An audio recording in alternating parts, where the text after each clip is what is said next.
ನಾನಿವತ್ತು ಪಾಲಕ್ ಪಲಾವ್ ಮಾಡ್ತಾಯಿದ್ದೀನಿ. ಪಾಲಕ್ ಪಲಾವ್ ಮಾಡೋಕ್ಕೆ ಏನೇನು ಬೇಕು ಅಂತ ತೋರಿಸ್ತೀನಿ ನೋಡಿ. ತುಂಬ ಚೆನ್ನಾಗಿರುತ್ತೆ ನೋಡಿ. ಈಗ ಪಾಲಕ್ ಸೊಪ್ಪನ್ನು ನಾನು ಚೆನ್ನಾಗಿ ಸೋಸ್ಕೊಂಡು ತೊಳ್ಕೊಂಡಿದ್ದೀನಿ. ಅದನ್ನು ನಾನಿವಾಗ ತೊಳೆದು ಸ್ವಲ್ಪ ಹಾರಕ್ಕೆ ಅಂತ ನೀರೆಲ್ಲ ಸೋರ್ಸೋಕ್ಕೆ ಇಟ್ಕೊಂಡಿದ್ದೀನಿ. ಈಗ ಬಿಸಿನೀರ ಕಾಯಿಸ್ಬಿಟ್ಟು ಬಿಸಿನೀರು ಮಳ್ಳ ಟೈಮ್ನಲ್ಲಿ ಸೊಪ್ಪನ್ನು ಹಾಕ್ಕೊಂಡು ಸೊಪ್ಪನ್ನು ಬೇಯಿಸ್ಕೊತಾ ಇದ್ದೀನಿ. ಸೊಪ್ಪನ್ನು ಬೇಯಿಸ್ಕೊಂಡು ಅದನ್ನು ಸೋದಿಸ್ಕೊಳ್ಳೋಣ. ಅದು ಸೊಪ್ಪು ಬೆಂದ ಮೇಲೆ ನೀರನ್ನ ತೆಗೆದುಬಿಡೋಣ. ಈ ಥರ ನೀವು ಪಲಾವ್ ಮಾಡಿ ತುಂಬ ಟೇಸ್ಟಿಯಾಗಿರುತ್ತೆ. ನಿಜವಾಗ್ಲೂ ಪಾಲಕ್ ಪಲಾವ್ ಅಂದರೆ ಸಖತ್ತಾಗಿ ಟೇಸ್ಟಿಯಾಗಿರುತ್ತೆ ನೋಡಿ. ಸೊಪ್ಪೆಲ್ಲ ನೀಟಾಗಿ ಬೆಂದಿದೆ. ಈಗ ಆ ಸೊಪ್ಪನ್ನು ನಾನು ಚೆನ್ನಾಗಿ ಬೆಂದಿದೆಯಲ್ಲ ನೋಡಿಬಿಟ್ಟು ಆ ನೀರೆಲ್ಲನೂ ಚೆನ್ನಾಗಿ ಬಸಿದ್ಬಿಟ್ಟು ಅದನ್ನು ರುಬ್ಕೊಳ್ಳೋಣ. ಅದನ್ನು ಸ್ವಲ್ಪ ನೀರೆಲ್ಲ ಸೋದಿಸ್ಬಿಟ್ಟು ಅದನ್ನ ಸ್ವಲ್ಪ ಆರಕ್ಕೆ ಇಟ್ಬಿಟ್ಟು ಈ ಕಡೆ ಕುಕ್ಕರ್ನ ಇಟ್ಕೊಂಡು ಕುಕ್ಕರ್ಗೆ ಸ್ವಲ್ಪ ಎಣ್ಣೆನ ಹಾಕಿಬಿಟ್ಟು ಸ್ವಲ್ಪ ಮಾಮೂಲಿ ಸ್ಪೈಸಿ ಐಟಮ್ಸನ್ನು ಹಾಕೋತಾ ಇದ್ದೀನಿ. ಪಲಾವ್ ಎಲೆ, ಚಕ್ಕೆ, ಮರಾಠ ಮಗು ಮತ್ತು ಲವಂಗ, ಏಲಕ್ಕಿಕಾಯಿ, ಕಸೂರಿ ಮೇಥಿ ಇಷ್ಟನ್ನೆಲ್ಲ ಹಾಕ್ಕೊಂಡು ಅದನ್ನು ಚೆನ್ನಾಗಿ ಫ್ರೈ ಮಾಡ್ಕೊಳ್ಳೋಣ. ಮತ್ತು ಈರುಳ್ಳಿನ ನಾನು ಒಂದು ದಪ್ಪ ಈರುಳ್ಳಿನ ಕಟ್ ಮಾಡಿದ್ದೀನಿ, ಅದನ್ನು ತೊಗೊಂಡಿದ್ದೀನಿ. ಅದನ್ನು ಫ್ರೈ ಮಾಡೋಣ. ಫ್ರೈ ಮಾಡಿಬಿಟ್ಟು ಚೆನ್ನಾಗಿ ಫ್ರೈ ಮಾಡ್ಕೋಬೇಕು. ತುಂಬ ಚೆನ್ನಾಗಿರುತ್ತೆ. ಒಂದು ಸಲ ನೀವು ಈ ಥರ ಟ್ರೈ ಮಾಡಿ ನೋಡಿ, ಸಖತ್ತಾಗಿರುತ್ತೆ. ಕೆಲವರು ಹಂಗೇ ಕಟ್ ಮಾಡಿ ಸೊಪ್ಪನ್ನು ಡೈರೆಕ್ಟಾಗಿ ಹಾಕ್ಕೊತಾರೆ. ನಾವು ಮಾತ್ರ ಹಾಗೆ ಹಾಕಲ್ಲ. ಸ್ವಲ್ಪ ಅದನ್ನು ಚೆನ್ನಾಗಿ ಬೇಯಿಸ್ಕೊಂಡೇ ನಾವು ಹಾಕ್ಕೊಳ್ಳೋದು. ಅದಾದಮೇಲೆ ಶುಂಠಿ ಬೆಳ್ಳುಳ್ಳಿ ಪೇಸ್ಟನ್ನು ಹಾಕೋತಾ ಇದ್ದೀನಿ. ಶುಂಠಿ ಬೆಳ್ಳುಳ್ಳಿ ಪೇಸ್ಟನ್ನು ಹಾಕ್ಕೊಂಡು ಅದನ್ನು ಹಸಿ ವಾಸನೆ ಹೋಗೋವರೆಗೂ ಫ್ರೈ ಮಾಡ್ಕೊಳ್ಳೋಣ. ಹಸಿ ವಾಸನೆ ಹೋದಾದಮೇಲೆ ಮತ್ತೆ ಬೇರೆ ಇಂಗ್ರೀಡಿಯೆಂಟ್ಸ್ ಹಾಕ್ಕೊಳ್ಳೋಣ. ಈಗ ಅದನ್ನು ಚೆನ್ನಾಗಿ ಹಸಿ ವಾಸನೆ ಹೋಗೋವರೆಗೂ ಬೇಯಿಸ್ಕೊಬೇಕು. ಅದಾದಮೇಲೆ ನಾನಿವಾಗ ಇದಕ್ಕೆ ನೋಡಿ ಚೆನ್ನಾಗಿ ಬೆಂದಿದೆ. ಒಂದು ಟೊಮೊಟೊ, ದಪ್ಪ ಟೊಮೊಟೊನ 1 ಅಥವಾ 2 ಟೊಮೊಟೊನ ಹಾಕ್ಕೊಳ್ಳಿ. ಇಲ್ಲ ಅಂದರೆ ಟೊಮೊಟೊನ ಬೇಕಾದ್ರೆ ಸ್ಕಿಪ್ ಮಾಡಿಬಿಟ್ಟು ಲಾಸ್ಟಲ್ಲಿ ಲೆಮನ್ ಹಿಂಡ್ಕೊಳ್ಳಿ. ಸಖತ್ ಟೇಸ್ಟಿಯಾಗಿರುತ್ತೆ. ನಮ್ಮ ಮನೇಲಿ ಲೆಮನ್ ಇರಲಿಲ್ಲ, ಅದಕ್ಕೆ ನಾನೇನು ಮಾಡಿದೆ 2 ಟೊಮೊಟೊನ ಹಾಕ್ಕೊಂಡೆ. ಬೀನ್ಸು, ಕ್ಯಾರೆಟು ಎರಡನ್ನೂ ಚಿಕ್ಕದಾಗಿ ಕಟ್ ಮಾಡಿ ಹಾಕ್ಕೊಂಡು ಫ್ರೈ ಮಾಡ್ಕೊತಾ ಇದ್ದೀನಿ.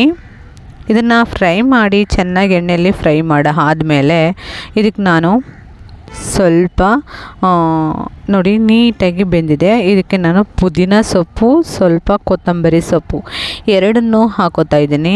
ಎರಡನ್ನೂ ಹಾಕ್ಕೊಂಡು ಫ್ರೈ ಮಾಡ್ಕೊಳ್ಳೋಣ. ಸ್ವಲ್ಪ ಕರಿಬೇವಿನ ಸೊಪ್ಪನ್ನು ಹಾಕ್ಕೊತಾ ಇದ್ದೀನಿ. ಇಷ್ಟನ್ನು ಹಾಕ್ಕೊಂಡು ಚೆನ್ನಾಗಿ ಫ್ರೈ ಮಾಡ್ಕೊತಾ ಇದ್ದೀನಿ. ಅದಾದಮೇಲೆ ಎಲ್ಲ ಚೆನ್ನಾಗಿ ಫ್ರೈ ಮಾಡಿ ಆದಮೇಲೆ ಈಗ ನೋಡಿ, ಈಗ ಎಣ್ಣೆ ಎಲ್ಲ ಹಿಂಗೆ ಸೈಡಲ್ಲಿ ಬಿಟ್ಕೋಬೇಕು. ಆ ಥರ ಫ್ರೈ ಮಾಡ್ಕೋಬೇಕು.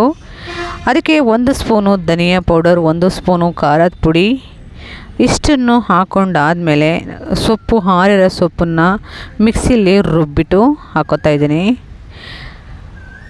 ನೋಡಿ. ಇವಾಗ ಅದನ್ನು ಚೆನ್ನಾಗಿ ಈಗ ಹಾಕ್ಕೊಂಡು ಬೇಯಿಸ್ಕೊಂಡಿದ್ದ ಸೊಪ್ಪನ್ನು ಮಸಾಲೆಗೆ ಮಿಕ್ಸ್ ಮಾಡಿಕೊಂಡೆ. ಈಗ ಅಕ್ಕಿನ ನಾನು ಹಾಕ್ಕೊತಾ ಇದ್ದೀನಿ. ನಾನು ತೊಗೊಂಡಿರೋ ಅಕ್ಕಿ ಸೋನಾ ಮಸೂರಿ ಅಕ್ಕಿ ತೊಗೊಂಡಿದ್ದೀನಿ. ಚೆನ್ನಾಗಿ ಉದುರುದ್ರಾಗಿ ಸೂಪರಾಗಿ ಟೇಸ್ಟಿಯಾಗಿ ಆಗುತ್ತೆ.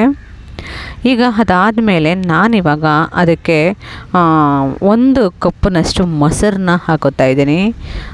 ಹಾಕ್ಕೊಂಡು ಎಲ್ಲ ನೀಟಾಗಿ ಮಿಕ್ಸ್ ಮಾಡಿಬಿಟ್ಟು ಇದಕ್ಕೆ ಸ್ವಲ್ಪ ಬಿರಿಯಾನಿ ಪೌಡರ್ನ ಹಾಕ್ಕೊಳ್ಳಿ. ಸಖತ್ ಟೇಸ್ಟಿಯಾಗಿರುತ್ತೆ. ಇದು ಸೀಕ್ರೆಟ್ ಅಂದರೆ ಬಿರಿಯಾನಿ ಪೌಡರ್ನ ಇದಕ್ಕೆ ಹಾಕ್ಕೊಂಡ್ರೆ ಸಖತ್ ಟೇಸ್ಟಿಯಾಗಿ ಬರುತ್ತೆ. ನಾನಿವಾಗ ಬಿರಿಯಾನಿ ಪೌಡರ್ ಒಂದು ಅರ್ಧ ಸ್ಪೂನಷ್ಟು ಹಾಕಿಬಿಟ್ಟು ವಿಷಲ್ ಹೊಡೆಯೋಕ್ಕೆ ಇಟ್ಕೊಂಡಿದ್ದೀನಿ. ಮತ್ತು ಈಗ ಅದಕ್ಕೊಂದು ಸ್ವಲ್ಪ ಮೊಸರು ಬೇಕಲ್ವ, ಮೊಸರನ್ನ ಕಾಂಬಿನೇಷನ್ ಸಖತ್ತಾಗಿರುತ್ತೆ. ಅದಕ್ಕೆ ನಾನೇನು ಮಾಡಿದ್ದೀನಿ, ಇವಾಗ ಈರುಳ್ಳಿನ ಚಿಕ್ಕದಾಗಿ ಕಟ್ ಮಾಡಿಕೊಂಡು ಈರುಳ್ಳಿನ ಎಲ್ಲನೂ ಚಿಕ್ಕದಾಗಿ ಕಟ್ ಮಾಡ್ಕೊತಾ ಇದ್ದೀನಿ. ಕಟ್ ಮಾಡಿಕೊಂಡು ಒಂದು ಸೌತೆಕಾಯಲ್ಲಿ ಅರ್ಧ ಸೌತೆಕಾಯಿನ ತೊಗೊಂಡು ಅದನ್ನು ನೀಟಾಗಿ ಆ ಥರ ಬಿಡಿಸ್ಕೊತಾ ಇದ್ದೀನಿ ನೋಡಿ. ಈ ಥರ ಮಾಡಿಕೊಂಡು ಅದನ್ನು ಚಿಕ್ಕದಾಗಿ ಕಟ್ ಮಾಡಿ ಮೊಸರಿಗೆ ಹಾಕ್ಕೊಂಡು ತಿಂತಾಯಿದ್ರೆ ಆಹಾ, ನಿಜವಾಗ್ಲೂ ಸಖತ್ ಟೇಸ್ಟಿ ಇರುತ್ತೆ ನೋಡಿ. ಪಾಲಕ್ ಪಲಾವ್ ಸಖತ್ತಾಗಿದೆ. ನಿಜವಾಗ್ಲೂ ಟೇಸ್ಟ್ ಮಾತ್ರ ಸಖತ್ತಾಗಿತ್ತು. ನೀವು ನಾನು ಹೇಳೋ ಥರ ಆದರೆ ಅದಕ್ಕೊಂದು ಸ್ವಲ್ಪ ಚಿಕನ್ ಬಿರಿಯಾನಿ ಪೌಡರು ಇಲ್ಲಾಂದರೆ ಎಗ್ ಬಿರಿಯಾನಿ ಪೌಡರ್ನೋ ಇವೆರಡರಲ್ಲಿ ಯಾವುದಾದ್ರೂ ಸ್ವಲ್ಪ ಹಾಕ್ಕೊಳ್ಳಿ. ಸಕ್ಕತ್ತಾಗಿರುತ್ತೆ. ಮೊಸರನ್ನ ಮಿಕ್ಸ್ ಮಾಡಿಕೊಂಡು ಸ್ವಲ್ಪ ಉಪ್ಪು, ಸ್ವಲ್ಪ ಕೊತ್ತಂಬರಿ ಸೊಪ್ಪು ಇಷ್ಟನ್ನು ಹಾಕಿ ಮಿಕ್ಸ್ ಮಾಡಿಬಿಟ್ರೆ ರೆಡಿ. ಸಕ್ಕತ್ತಾಗಿರುತ್ತೆ ಫ್ರೆಂಡ್ಸ್. ಒಂದು ಸಲ ನೀವು ಈ ಥರ ಟ್ರೈ ಮಾಡಿ ನೋಡಿ, ಸಕ್ಕತ್ತಾಗಿರುತ್ತೆ. ನಾನಿವತ್ತು ಇದ್ರ ಜೊತೆಗೆ ಸ್ವಲ್ಪ ಇದು ಈರುಳ್ಳಿ ಪಕೋಡ ಮಾಡ್ಕೊಂಡಿದ್ದೆ.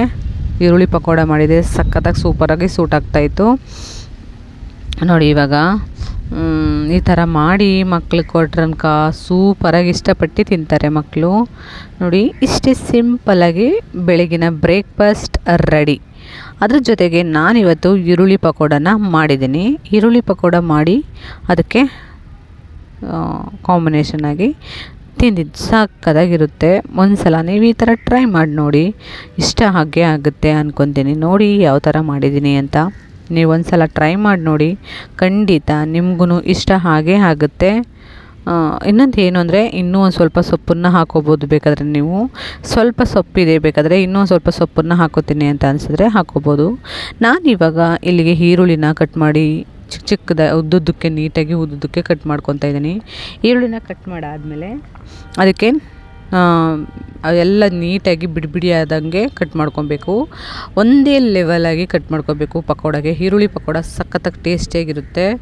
ಅದಾದಮೇಲೆ ನಾನಿವಾಗ ಅದಕ್ಕೆ ಬೆಳ್ಳುಳ್ಳಿನ ದಪ್ಪ ಚಚ್ಚಿಬಿಟ್ಟು ಬೆಳ್ಳುಳ್ಳಿ ಹಾಕೋತಾ ಇದ್ದೀನಿ. ಸ್ವಲ್ಪ ಕರಿಬೇವಿನ ಸೊಪ್ಪನ್ನು ಹಾಕೋತಾ ಇದ್ದೀನಿ. ಸೀಕ್ರೆಟ್ ಅಂದರೆ ಇದಕ್ಕೆ ಪುದೀನ, ಕೊತ್ತಂಬರಿ ಇವೆರಡನ್ನ ಹಾಕಿ ನೋಡಿ, ಸಖತ್ ಟೇಸ್ಟಿಯಾಗಿರುತ್ತೆ. ಒಂದು ಸಲ ನೀವು ಈ ಥರ ಟ್ರೈ ಮಾಡಿ ನೋಡಿ. ಇದಕ್ಕೆ ಸ್ವಲ್ಪ ಜೀರಿಗೆ, ಕಸೂರಿ ಮೇಥಿ, ಖಾರದ ಪುಡಿ ಇಷ್ಟನ್ನು ಹಾಕ್ಬಿಟ್ಟು ಚೆನ್ನಾಗಿ ಮಿಕ್ಸ್ ಮಾಡ್ಕೊಳ್ಳೋಣ. ಮಿಕ್ಸ್ ಮಾಡಾದಮೇಲೆ ಈರುಳ್ಳಿಲಿರೋ ನೀರೆಲ್ಲ ಬಿಟ್ಕೊಳ್ಳುತ್ತಲ್ವ, ಆವಾಗ ನಾವು ಸ್ವಲ್ಪ ಕಡಲೆ ಹಿಟ್ಟನ್ನು ಹಾಕ್ಕೊಂಡು ಮಿಕ್ಸ್ ಮಾಡ್ಕೋಬೇಕಾಗುತ್ತೆ. ಕಡಲೆ ಹಿಟ್ಟನ್ನು ಹಾಕಿ ಮಿಕ್ಸ್ ಮಾಡಿಕೊಂಡು ನೋಡಿ, ಈಗ ಕಡಲೆ ಹಿಟ್ಟನ್ನು ಹಾಕ್ಕೊಂಡು ಮಿಕ್ಸ್ ಮಾಡ್ಕೊಳ್ಳೋಣ. ಈ ಕಡೆ ಬಾಣಲಿನ ಇಟ್ಕೊಂಡು, ಬಾಣಲಿಗೆ ನಮಗೆ ಎಷ್ಟು ಬೇಯಿಸೋಕ್ಕೆ ಎಣ್ಣೆ ಬೇಕೋ ಅಷ್ಟನ್ನು ಎಣ್ಣೆನ ಹಾಕ್ಕೊಂಡು, ಕಡಲೆ ಹಿಟ್ಟನ್ನು ಈರುಳ್ಳಿ ಒಳಗಡೆ ಎಷ್ಟು ಬೇಕೋ ಅಷ್ಟನ್ನು ಹಾಕ್ಕೊಂಡು ಮಿಕ್ಸ್ ಮಾಡಿದ್ರೆ ಈರುಳ್ಳಿ ಪಕೋಡ ರೆಡಿ. ಸಖತ್ತಾಗಿರುತ್ತೆ. ಈಗ ಅದರ ಮೇಲೊಂದು ಸ್ವಲ್ಪ ಕಾದಿರೋ ಎಣ್ಣೆನ ಹಾಕ್ಕೊಂಡು ಕಲಿಸ್ತಾ ಇದ್ದರೆ ಗರಿಗರಿಯಾಗಿ ಸೂಪರಾಗಿ ಬರುತ್ತೆ. ಒಂದು ಸಲ ಟ್ರೈ ಮಾಡಿ ನೋಡಿ ನೀವು, ಖಂಡಿತ ನಿಮಗೂ ಇಷ್ಟ ಆಗೇ ಆಗುತ್ತೆ ಅಂದ್ಕೊತೀನಿ. ಇದಕ್ಕೆ ನಾವು ನೀರನ್ನ ಜಾಸ್ತಿ ಹಾಕೋಕ್ಕೆ ಹೋಗಬಾರ್ದು. ನೀರು ಹಾಕ್ತು ಅಂದರೆ ಎಲ್ಲ ಒಂಥರ ಆಗ್ಬಿಡುತ್ತೆ, ಚೆನ್ನಾಗಿ ಬರಲ್ಲ ನೋಡಿ. ಇಷ್ಟೇ, ಎಲ್ಲ ನಮಗೆ ಹೆಂಗೆ ಇಷ್ಟ ಬೇಕೋ ಆ ಶೇಪಲ್ಲಿ ನಾವು ಬಿಟ್ಕೋತಾ ಇರಬೇಕು, ಹಂಗಿರುತ್ತೆ. ಈಗ ನೋಡಿ ಎಲ್ಲ ಕಡೆಯೂ ನೀಟಾಗಿ ಆ ಥರ ಬಿಟ್ಕೊತಾ ಇದ್ದೀನಿ. ಚೆನ್ನಾಗಿ ನೀಟಾಗಿ ಗ್ಯಾಸ್ನ ಸ್ಲೋವಲ್ಲಿ ಇಟ್ಕೊಂಡು ಬೇಯಿಸ್ಕೊಬೇಕಾಗುತ್ತೆ.